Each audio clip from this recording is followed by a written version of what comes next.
From the Army lieutenant who endured hell after risking his life for his country. I'm serving this country and this is how I'm treated. Yo, what? Guess what? I'm a veteran too. I don't know, babe. I'm actively serving this country and this is how you're gonna treat me? Lay flat. This is I can't believe being treated like this. To the young man whose only offense was being a good guy. He didn't do nothing. It was a man that was out here that was unconscious. He helped the man. Y'all got him detained for absolutely nothing. To the former Marine who was robbed of his life savings by the police. I just wanted to tell you, Officer Brown, I mean, you're taking money out of my kids' mouths. Sorry. You're taking food out of my kids' mouths. Like I said, we believe right now that this is drug proceeds, illicit currency. Well, I'm going to prove to you that it's not. Perfect. Here are 5 of the most insane cases where heroes were arrested, starting with the former Marine who the cops took everything from. On February 19, 2021, Stephen Lara, a 16-year Army veteran and National Award hero, was pulled over just outside of Reno by Nevada Highway Patrol officers while driving cross-country to see his daughters in California. The driver of this vehicle was following that red and blue semi-truck too closely, less than a second following distance. Also driving under the speed limit, which is really odd. Stopped him up here at Mustang, or a little bit safer, quieter to talk to him. Make sure everything's okay. I'm doing great. Hey, the reason I'm stopping you with a special enforcement campaign going on, we're trying to educate drivers about violations they may not realize they're committing, but we're seeing a big increase in crashes out here. First, applaud you on your driving. You drive great. You're driving really slow. It appears that you're trying to drive safely under the speed limit. I appreciate that. I just want to talk about your following distance, especially around commercial vehicles. The officer complimented Stephen's driving and convinced him to exit his vehicle, leading what initially seemed like a routine traffic stop into one of the most dishonest and corrupt police encounters you'd ever witness. You a fighter? Am I a fighter? Yeah, you got a tap-out shirt on. Well, I've got a lot of training. I'm a retired Marine. What do your daughters do, man? Ever been in trouble with law enforcement before? When did you leave? What part of Texas are you thinking of buying a house in?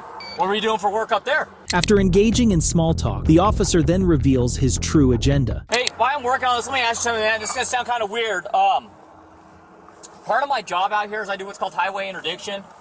I look for people that are smuggling contraband through our state, across the country, weapons, humans, drugs, illicit currency, things like that. Anything in the vehicle I should be aware of? Okay. No firearms? No explosives? Okay. Are there any drugs in the vehicle? Cocaine? I don't do drugs. Yeah, I gotta ask all these silly questions, right? Okay. Any large amounts of United States currency in the vehicle? Okay. What's a large amount of U.S. currency to you? Okay. So there's over 10,000 in there? Okay. How much money you got in there? Okay. Fair enough. Would you give me permission to search your vehicle today? That's okay with you? Okay, perfect. This was the moment Stephen made his biggest mistake. He granted the cop consent to search his vehicle, a decision he should have reconsidered since the officer lacked probable cause to conduct the search. As the encounter went on and the officer's true intentions were revealed, you'll understand why Stephen was better off declining the search. Hey, can you head out to a traffic stop? Are you busy on that other stuff on today? So far, I'm still searching a car, but big bundle of money. It says probably at least 100,000.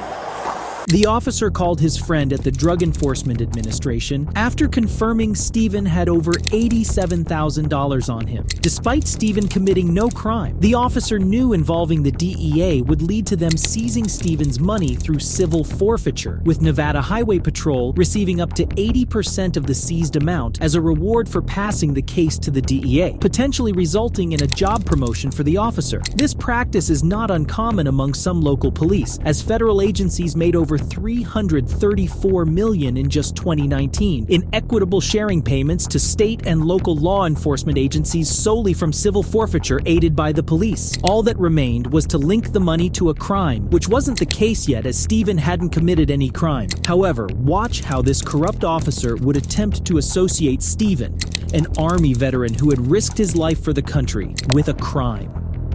I think you're a good guy. I'm a good guy. So how much cash is that? About 100 grand. 100 grand. Okay. So, as you know, right, I'm a vet, he's a vet, you're a vet. It's not illegal to carry currency, have currency. Yes, sir, it's not. It does, though, make us ask some questions on why someone has 100,000. I can understand why you don't trust banks, especially in this day. I have nothing to hide from you. I appreciate that. Give me a few seconds. Can I make a couple phone calls, right? Are you on your way out here? Oh. Okay. I'm waiting to hear back from Shane to see if he comes out here. This is it's a strange one, but not a strange one. Consented to a search. Said there was money up there. We located what he says is $100,000. It's in a Ziploc sandwich baggie. There's also, I haven't gone into it a bunch, I'm waiting to hear back from Shane, but there's a bunch of bank receipts and stuff in there as well to show the currency. This might be Shane, hold on 1 second. This is Shane, let me call you back. Attempting to frame Stephen for a crime to justify involving the DEA and seizing the money, the officer summoned his supervisor, who upon arrival also contacted the DEA agents telling them about his grand plan. No issues, it's too easy to do an adoption. You know, we contacted you, so I think everything's going to be okay. And I'll text you the money count after we get it. It'll probably be a couple hours. The supervisor then engaged in a conversation with the officer on the scene about how they should proceed with their corrupt dealings. What are your thoughts, Chris? I'm kind of leaning more towards, it's odd, but... It's odd, but it's not packaged like normal. No, and he's answering the questions. There's receipts here, and I would like to put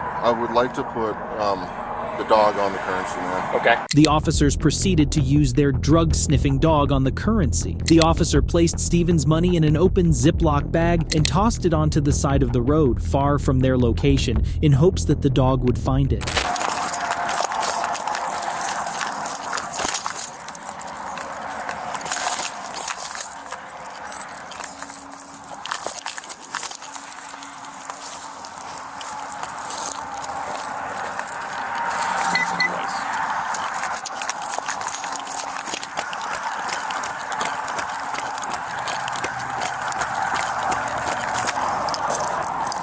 Positive alert. We'll go forward with it. Okay. The officers now had what they needed to involve the DEA and seize Stephen's money. However, it's crucial to acknowledge that numerous studies and research have shown that 67 to 100% of U.S. currency contains trace amounts of drugs. Therefore, the dog's alert on the currency alone doesn't prove the money's involvement in illegal drug transactions, and not forgetting the officers' plan all along was to hand over the money to the DEA, and they were merely searching for a legal justification. What we're going to do, I believe there's drug proceeds, the dog alerted to it. Drug proceeds? Yeah, it's very common, sir. We get people that are trafficking large quantities of marijuana from Northern California to all states east, even from Reno. Sir, I can tell you right now, there's... I'm going to tell you exactly what's going to happen, okay? We're going to seize it today, but that doesn't mean we're the final judgment on it. It's going to go through the DEA, okay? So the DEA will contact you, and the DEA will provide you with a means to fight it. You're going to have to provide your pay stubs. You're going to have to provide your other receipts and stuff like that. Okay? I know you're just doing your job. That money I worked really hard for. Money that I have in my jacket is only $3. I have money to pay for my kids, my bills, my hotel. We're going to get that car back to Texas. So, I know you're just doing your job.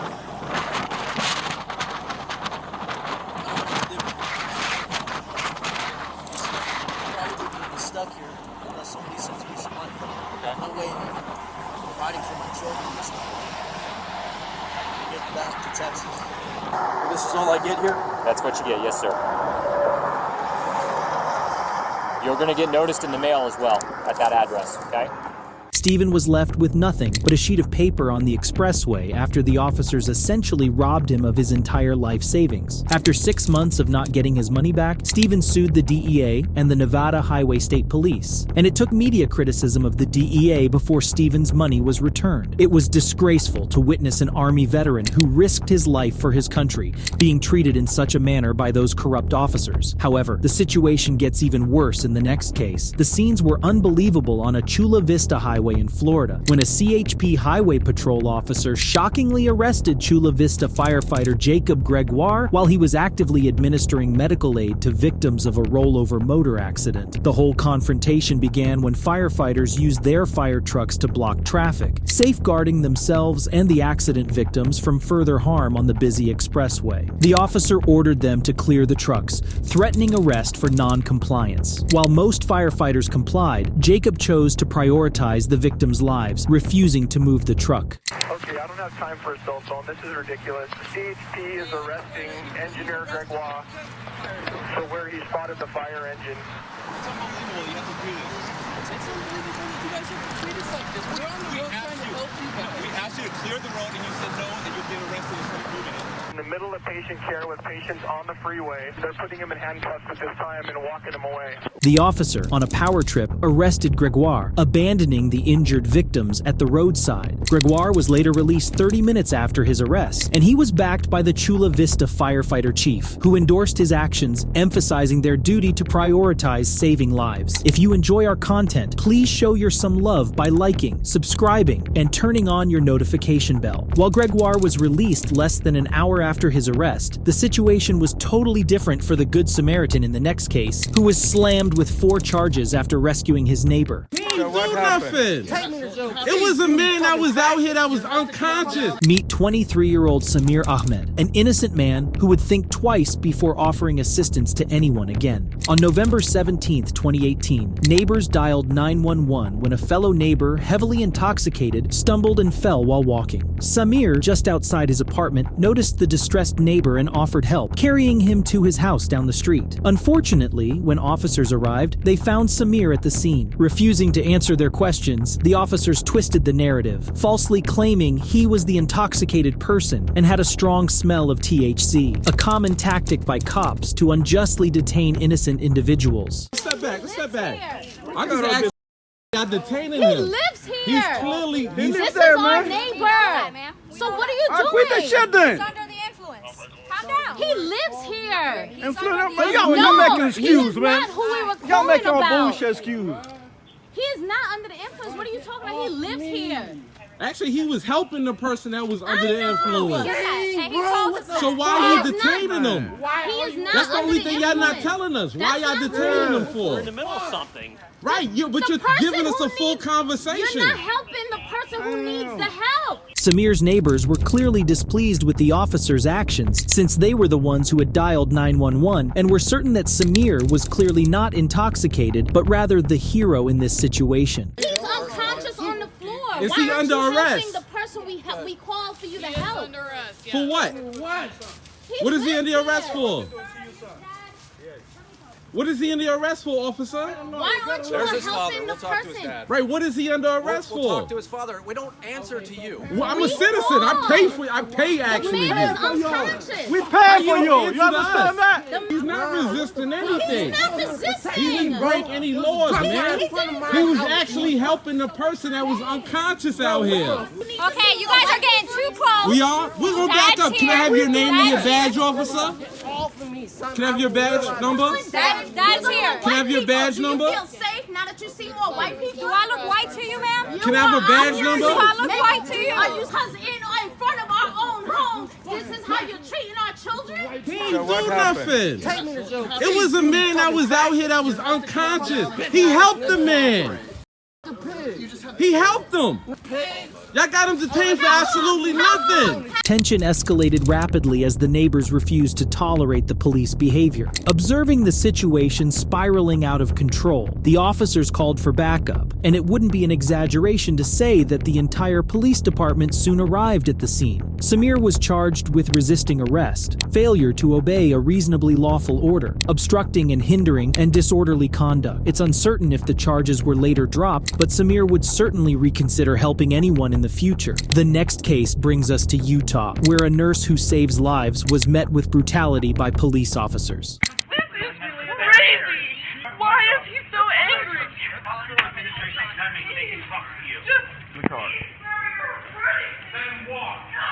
This was the moment a Utah police detective made the worst decision of his career. On July 26, 2017, officers from the Salt Lake City Police Department, led by Detective Jeff Payne, stormed the University of Utah Hospital to illegally obtain blood from a victim involved in an accident after a car they had pursued crashed into his, causing an explosion that left the victim in a coma. However, upon arrival, they encountered the brave charge nurse Alex Wubbles, who refused their advances, marking the beginning of a highly eventful interaction.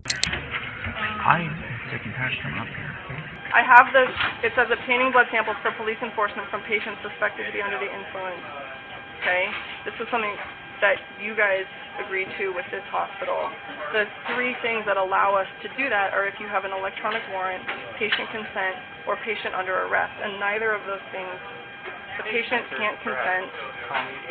He's told me repeatedly that he doesn't have a warrant, and the patient is not under arrest. So I'm just trying to do what I'm supposed to do. That's all. So.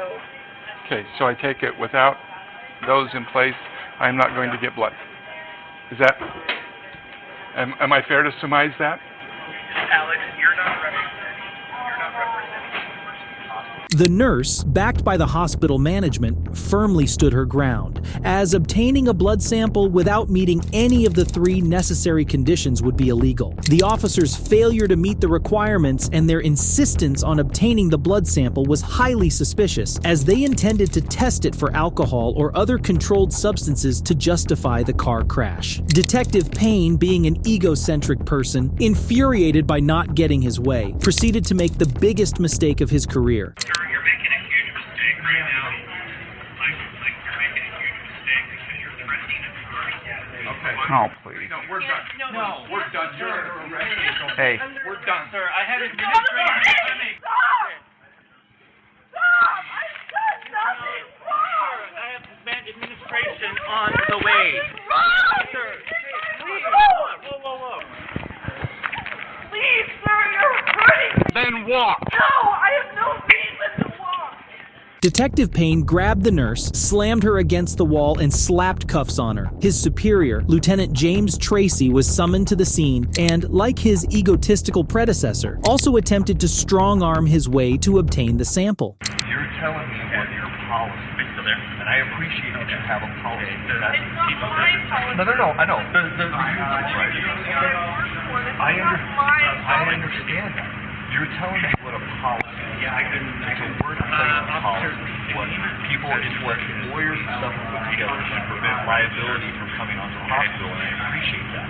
What I was trying to tell you on the phone is the law, okay? And what I'm trying to say is, now, had you taken the officer up, you could have had a trouble. It's not an issue of me taking it up.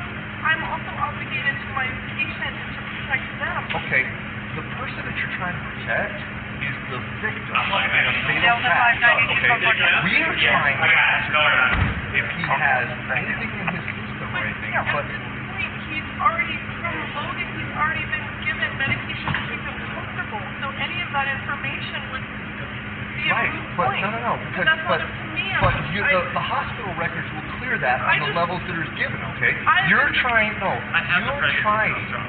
that's not going to help me. I'm just being legal defense. No, I'm not trying to do anything. I'm being told what to do and what I've been told. And what I'm trying to tell you is, we wanted blood from this guy. Now, I have talked to people, and there's probably a much better solution that we could have come to. Okay, but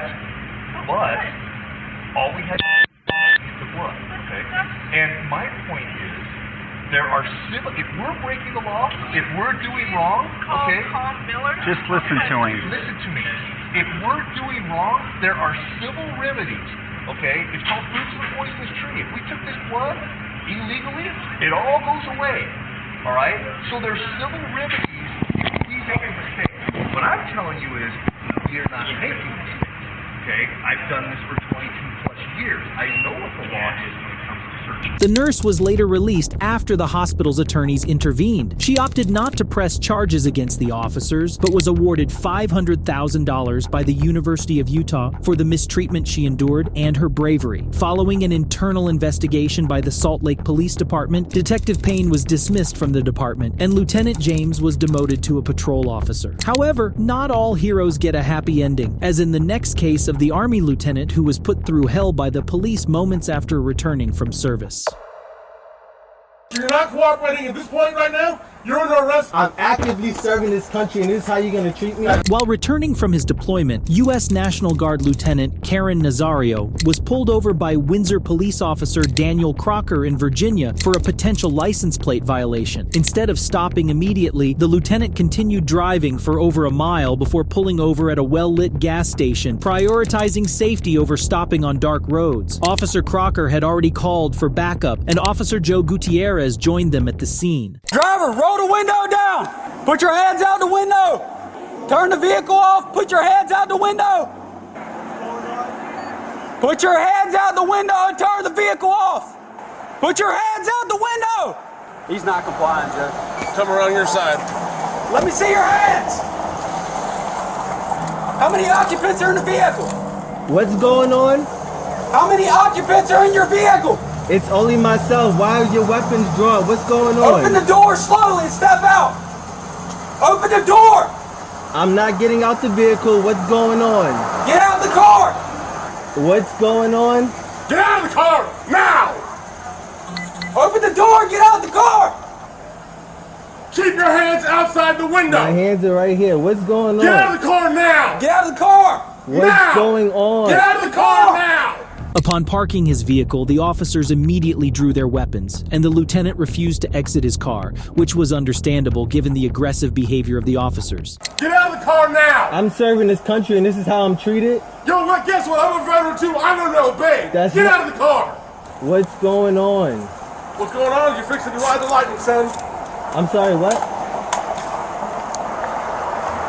Get out of the car now! What's going on? Get out of the car now! Work with us and we'll talk to you. Get out the car. You received an order. Obey it. I'm honestly afraid to get out. Can I? Yeah, you should be. Get out. What's going on? What did I do? Get out now. I have not committed any crimes. You're being stopped for a traffic violation. You're not cooperating at this point right now. You're under arrest for a traffic. You're being detained. The lieutenant chose to stay in his car, and the situation escalated when Officer Gutierrez decided to physically engage with the lieutenant. I do not have to get out the vehicle. You haven't even told me why I'm being stopped. Really? Get your hands. Get out of the car now. Get out of the car. Get your hands off me, please. Get your hands off me. You know what? Back up there. I didn't do anything. Don't do that. Sir, get out of the car now. Don't do that. Hey, sir, get out of the car now. Don't do. I'm trying to talk to you. Okay. I'm trying to talk. Get out. Just relax. Can you please relax? I'm actively serving this country, and this is how you're gonna treat me? Back up, Daniel. I didn't do anything. Unsatisfied with the lieutenant's continued resistance, Officer Gutierrez escalated the situation to the extreme. Whoa, hold on. Hey, what's going on? Hold on. Watch it. Air 4 OC is deployed. Get out of the car. Get out of the car now.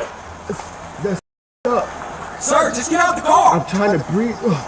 Get out of the car and get on the ground now. Get. Take off your seatbelt and get out of the car.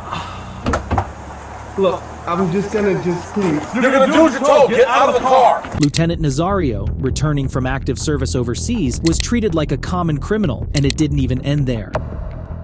Get on the ground or you're getting sprayed again. Get on the ground. Can you please talk to me about what's Get going on the ground. Get on the ground now. Can you please talk to me Get on about the what's ground. going Get on the ground. Why am I being treated like this? Why? You're not cooperating. Get on the ground. Come on, sir. Sir, look, just leave. This is up. Lay flat. This is up. I can't believe I'm being treated like this. And I'm Ground. Lay down and you're gonna get tased. Put your hands behind your back. This is up. I agree. All you have to do is listen. Following the horrible treatment he endured, Lieutenant Nazario was questioned by the officers, a tactic that would have been more effective if employed earlier. My partner put his blue lights on. Yes. You didn't stop. I was pulling over to a well-lit area for my safety and yours. I have respect for law enforcement. No, you don't. And so, No, you don't. Sit right on this curb right here. Turn around. Come sit on this car. Walk backwards. Why didn't you stop? Why didn't you comply? It's a simple traffic stop. Dark over there. Those areas are dark. I did not feel comfortable. Those areas are dark. You felt more comfortable here, okay? Coming here was not the problem. The problem is when you refuse to get out of the car. When we got here and you stepped out of the car, I can promise you, this would have been over by now. I looked out the mirror and I saw guns drawn. I put my hands out. And we told you, we identified ourselves, we told you to step out of the vehicle.